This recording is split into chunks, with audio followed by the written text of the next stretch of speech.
when we talk about parent functions, we're talking about the most basic function in its basic form, okay? So there's a couple of these that I want you to have memorized or we should talk about. The first one is y equals x, all right? What does that function look like? What's the name for that? What does it look like? Y equals x. Okay, this is a linear function. Yeah, it is. Direct variation is type of that. Yeah. So this is a linear, right? It looks like a line. What about this one? What is y equals x squared? What do we call that? What's the name for that? The quadratic. Yep, that's our quadratic function. Good. What about this one? If I take y equals x cubed, what's that one going to be? I give it to you in a little, yep, cubic. Cubic function. Okay. What about this one? What is that called? Absolute value function. Very good. Absolute value, yes, it's the v. Good. We're going to talk about that in just a second. What about this one? If I give you y equals, how about a to the x? What is that? Exponential. Yeah, you've got it. Exponential, right? Okay, that's a very good one. Exponential. What if I give you this one? How about y equals this? Oh, anybody know what that one is? 1 over x. Ever seen that one? Huh? Fractional, yeah, rational function, yeah. Okay, and let me give you this one, number 7. What about this one? Anybody know what that one is? Square root function, okay. Okay, so we have to have, there are many, many functions out there, but these are called the parent functions. And there are others, but these are the main ones that we're going to be talking about this year. What we want to do, what's that? Yeah, there is a log function. Yeah, there's a bunch of other ones, but these are the ones that we're going to talk about right now. What I want you to do now is I wonder, can you give me a sketch, a tiny little sketch of what each of these looks like? I'll give you an example. The linear function, it would look something like this, right? That's what the linear function would look like. Can you sketch quickly next to each of these what they all look like? I call it the skateboard ramp looking up, right? Anybody know what the rational function looks like? Is that not on a grid? This and then. It looks like the Hurley symbol. You guys ever seen the Hurley graph? A Hurley Surf Company? It looks like that to me, right? One goes one way, goes the other way. Okay, the square root function. Anybody have any idea what that looks like? Yeah, it looks like this, right? And then it goes off like that, okay? So we're going to be dealing with these functions all year, and it's a good idea to have a sketch of what they look like in your brain, okay? Okay, this comes up a lot. I call this the shark fin graph. Do you guys see the shark fin? Look, there it is. So when I see the square function, I call that the shark fin graph. So it looks like that. I could give you any old function, any one of these functions up here, any of these parent functions. I could give you the quadratic, the cubic, the rational, the exponential, any of these, okay? They all behave the same way. So if I'm going to try and move something vertically is up or down. So if I take any old function f of x and I add to it some constant c, if I add this number c on the opposite side, like outside of my function value, that is going to give me a vertical shift up. We're going up now, c units. Okay? So this is going to be up. If I add a c on the outside of this thing, some constant is going to go up c units. So let me give you an example of that with this. Okay, what is this graph going to look like? You guys tell me, what's that graph going to look like? That's going to be a v, right? So here it is right now. This is the absolute value function, okay? And I want to take this and I want to move the whole thing up 4 units.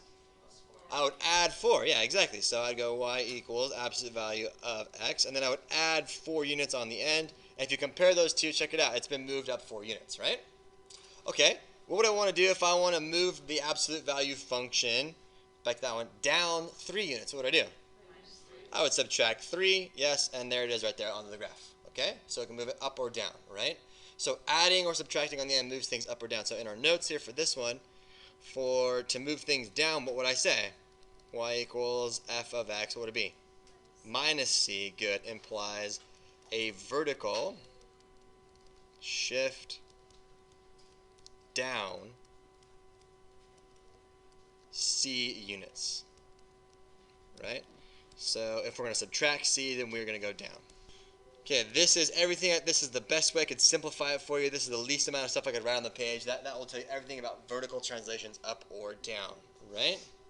Okay, so here's what we're going to do. I'm going to give you a graph. I want you guys to tell me the equation, okay? So everybody put your heads down and don't look right now. Okay, look at the screen right now. All right, here's what I want you to do. I want you to tell a buddy what the equation of that graph is going to be. James, what'd you come up with, my man? Sorry, I threw my buddy. Yeah, square root of x plus 5. Who thought it was the absolute value function first for a second? Yeah, okay, kind of looks like it, right? But no, it's definitely the square root function plus 5. Okay, put your heads down. Okay, here's the second one for you. Tell somebody next to you what the equation of that one that you see right there is going to be. Hank says it's x squared plus 5, and you're absolutely right. There it is right there, okay? Okay, which way is horizontal, up or down or left and right? So we're talking about left and right here, yeah, absolutely. So again, we can start with any old function. I could give you any one of those parent functions or any function in general. And if I'm going to do f of x plus h, okay, so if I'm gonna add, actually I'll go c's to keep it constant with the other one. So if I'm gonna add something on the inside of my function, and please notice the difference between where the c is. Here and this line of algebra here and this line of algebra here. Where's the C? Is it on the inside or on the outside? It's on the outside. That makes a huge difference. So the structure of where things are as they're placed, okay? So if I'm going to do this, which direction do you think this is going to move things? Yeah. It's going to be C units which way? C units to the right? Okay. Let's test it out, okay? Here we go. Here we go. So here we go. I'll give you this one. I'll give you the square root of x. Okay? There's the old general one, right? So if I do the square root of x plus 3, which way should that graph move? Check it out. It went which direction? Left. It went left. Okay? So that means if we're going to add something, we're going to go c units to the left. So You just started at -3, but it went right. no. Look. The regular function, square root of x, plus 3, look, the blue one went 3 units to the left. Okay? So now, what about this one? So if I want to move it to the right, what's it going to be? Use your deductive skills here. Minus c, and says c units to the right. Okay? So that way, if I'm going to subtract c, I'm going to go to the right. Okay, there's everything I could give you for that one. Does that make sense to you? Yeah, here, no, it's an example. Here's a little task, okay? Write down, give me the equation of the cubic function that's been translated 4 units to the left. You and a buddy right now. Okay, Hank says this, x cubed minus 4. Anybody get anything different? A couple people. What is this going to do to the graph?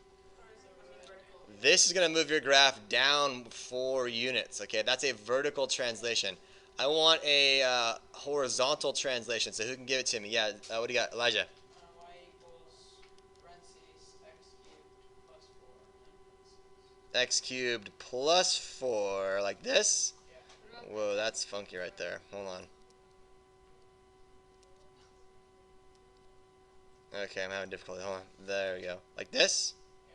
Is that what you did? Yeah, parentheses. But parentheses, like this? Yeah. Okay, I don't know why that's going on there.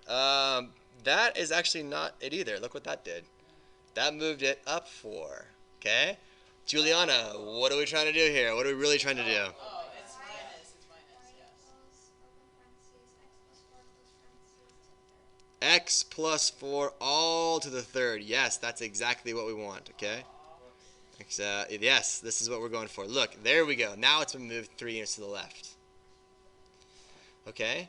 So yes, it matters where your parentheses are, but it also matters where your cube goes for the structure as well. Okay. All right, let's try this again. Give me the square root function. That's been moved 4 units to the right. Square root function 4 units to the right. Okay, Brian, square root function 4 units to the right. What'd you come up with, dude? Square root x minus 4, and the 4 is inside. And the 4 is inside the square root. Okay, did that work? No, it didn't work. All right, yeah. There we go, there we go. Okay, check it out. There we go, 4 units to the right. Okay, challenge question. Give me the absolute value function 4 units to the left and 2 units down. Absolute value function 4 units to the left and 2 units down. Absolute value function 4 units to the left, 2 units down. Okay, Isabella, what'd you come up with? Y equals the absolute value of x plus 4. And then minus 2. And then a minus 2. There we go. Okay, good. So check this out. Yes, there's our V graph. There's our absolute value function. And notice it's been moved 4 to the left and 2 down. And notice how I have an x plus 4 inside the absolute value function. Okay, when we talk about reflections here, the best way is to actually show you an actual concrete example. So I've got the square root of x parent function, the shark fin, on my graph, okay? I'm going to write down 2 things for you. I'm going to write down this. I'm going to write down y equals the negative square root of x. And then I'm going to write down y equals the square root of negative x. I have 2 of these equations. You see them both? Okay? So one of these equations will give you a reflection over the x-axis. And one of these equations will give you a reflection over the y-axis. Okay, don't forget which one is which, right? Here's your x-axis over here. Here's your y-axis right there. So that's your y-axis, that's your x-axis. My question to you is, which one is going to do which? Talk to your neighbor right now and see if you can figure it out. You guys are right the first time here. This one definitely, look, we get a reflection over the x-axis. And this one here, we get a reflection over the y-axis. Okay, bonus question. How do we get a reflection over x and y? What would it be? Right? Give me the equation. There you go. Negative square root of negative x, right? There we go. And boom, check it out. I'm in that quadrant now, too. But we don't have to worry about that one, okay? All we have to worry about are these 2 right here. Reflections over the x and reflections over the y. So let's put into what we just figured out here. If we have negative f of x, we get a reflection over which axis, you guys, if the negative's on the outside? The x-axis. Very good. If the negative's on the inside, what do we get? Very good. Over the y-axis. Okay? Another reflection over the y-axis, all right? Okay, let's do let's do this. Get rid of this. Add another one. Okay. Sorry, hit the wrong button. Okay, so what if I did this? The negative. Okay, what is that going to be? Reflection over where? The x-axis, right? So if I draw that one there, does it there, as compared to the regular absolute value of x, right? That one right there. So I put them both on there, I'd get that. See it? Yes, Jake. Okay, heads up. Take a look at this one. Can you write down the equation for that right there? What is that going to be? Write down the equation for that right there.